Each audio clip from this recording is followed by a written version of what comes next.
దర్శించుమయ్యా. మన ప్రభువైన యేసుక్రీస్తు పరిశుద్ధ నామములో మీ అందరికీ శుభములు తెలియచేయచ్చు ఉన్నాను.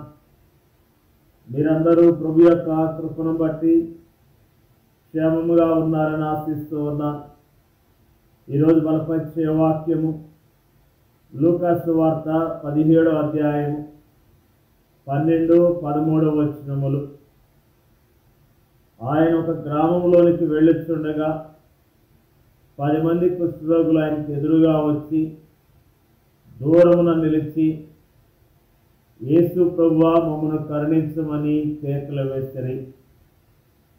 ఈ రోజున 10 మంది కుష్ఠరోగుల యొక్క జీవితము గురించి, వారు పొందుకున్న మేలు గురించి ధ్యానం చేస్తూ ఉన్నాం.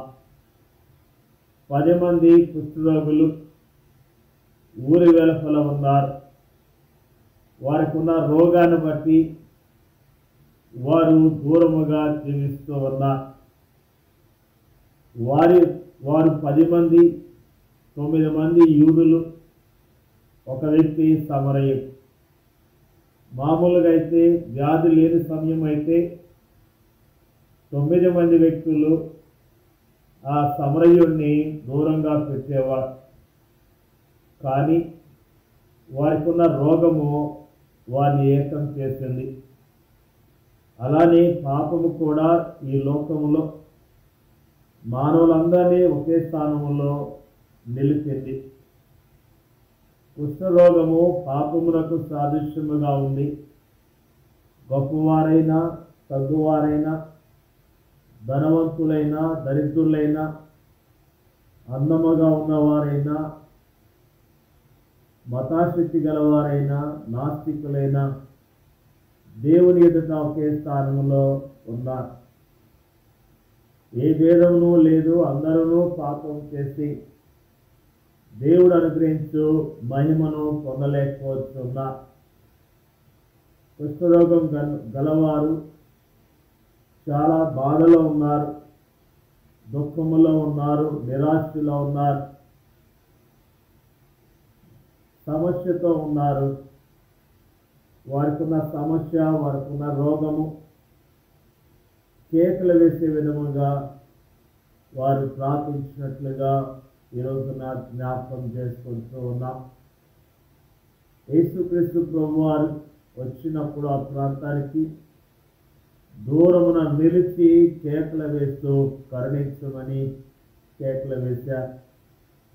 వారి సమస్య కేకలు వేసే విధముగా ఉన్నది. వారి బాధ ఆ విధముగా ఉన్నది. వారి ఒంటరితనము ఆ విధముగా ఉన్నది.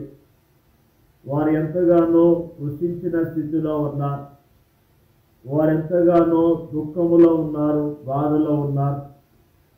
అందుకని యేసుక్రీస్తు ప్రభువారు ఆ ప్రాంతానికి వచ్చినప్పుడు పెద్దగా కేకలు వేస్తూ కరుణించమని వారు ప్రార్థన చేశారు. నిజముగా మన కేకలు వినే దేవుడు ఉన్నాడు. మన సమస్యను ఎరిగి సహాయం చేసే దేవుడు ఉన్నాడు. ఆయనే మన ప్రభువైన యేసుక్రీస్తు అని ప్రభునామములో జ్ఞాపకం చేస్తూ ఉన్నా. వారు సమస్యతో వచ్చారు, వారు దుఃఖముతో వచ్చారు, వారు కన్నీటితో వచ్చారు, వారు రోగముతో వచ్చారు. యేసుక్రీస్తు ప్రభువారు వారి కేకలు విని వారికి జవాబిచ్చినట్లుగా జ్ఞాపకం చేసుకుంటూ ఉన్నాం.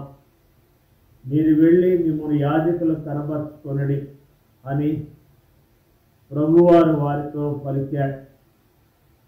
ఆ మాట నమ్మి వారు వెళ్ళుచుండగా వారి జీవితాల్లో అద్భుతమైన కార్యాన్ని చూడగలిగారు. వారికి ఉన్న రోగమంతా తొలగిపోయింది. వారు సంపూర్ణమైన స్వస్థత పొందుకున్నారు. వారు ఎంతగానో ఆనందాన్ని పొందుకున్నారు. వారెంతగానో ఆదరణ పొందుకున్నారు. వారెంతగానో ధైర్యం తెచ్చుకోగలిగారు. యేసుక్రీస్తు ప్రభువారి యొద్దకు రావటం ద్వారా వారి జీవితాలు పూర్తిగా మారిపోయినట్లుగా ఈ రోజున మనము జ్ఞాపకం చేసుకుంటూ ఉన్నాం.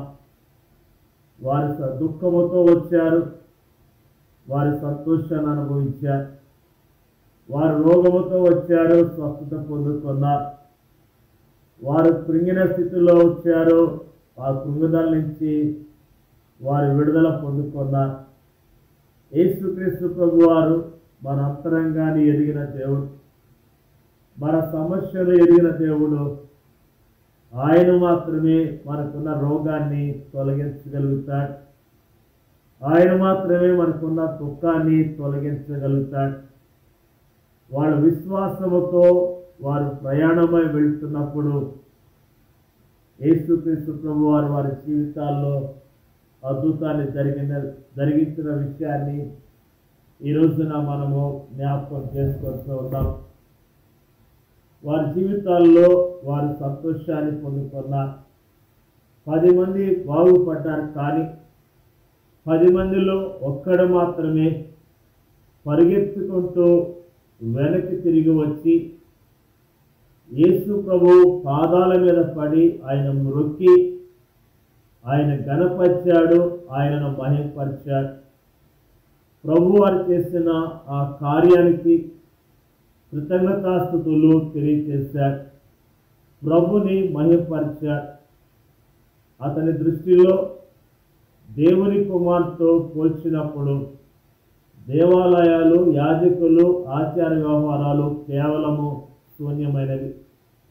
ఆ మిగతా 9 మంది దేవాలయంలో మత సంబంధమైన వ్యవహారాల్లో మునిగి తేలుతున్న సమయంలో ఈ వ్యక్తి రక్షకుని ఆరాధిస్తున్నాడు, ఆయన పాదాల చెంత ఆనందిస్తున్నాడు.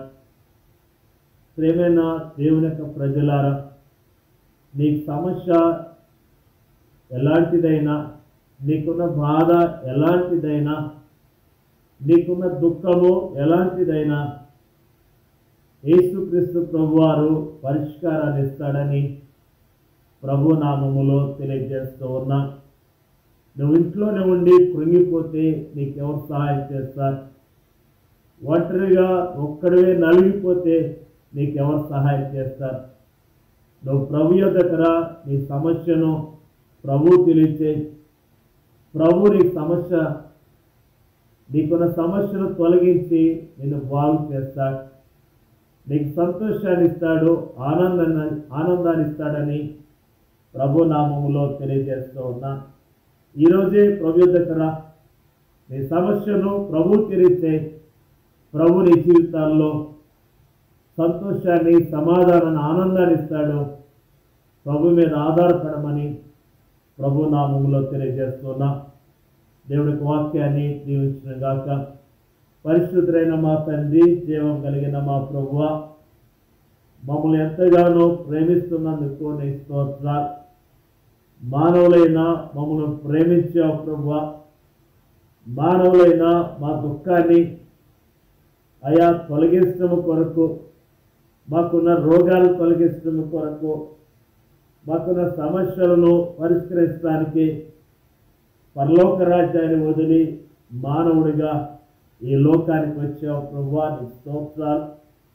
మానవులందరినీ ప్రేమించావు కాబట్టి మానవులందరి కొరకు సిలువలో రక్తాన్ని చిందించి మరణించి 3వ దినాన్ని తిరిగి లేచావు ప్రభువా. నీ స్తోత్రాలు.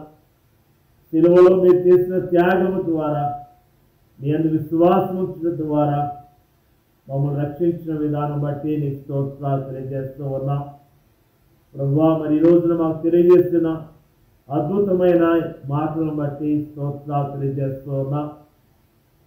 అయా సమస్యలు ఉన్నవారు, దుఃఖములు ఉన్నవారు, అనారోగ్యంతో ఉన్నవారు నీ యొద్దకు వచ్చి నీ అందు స్థిరమైన విశ్వాసం ఉంచి నీ ద్వారా గొప్ప ఆశీర్వాదాలు పొందుకోవటానికి మీరే సహాయం చేయమని ప్రార్థన చేస్తున్నాం ప్రభువా.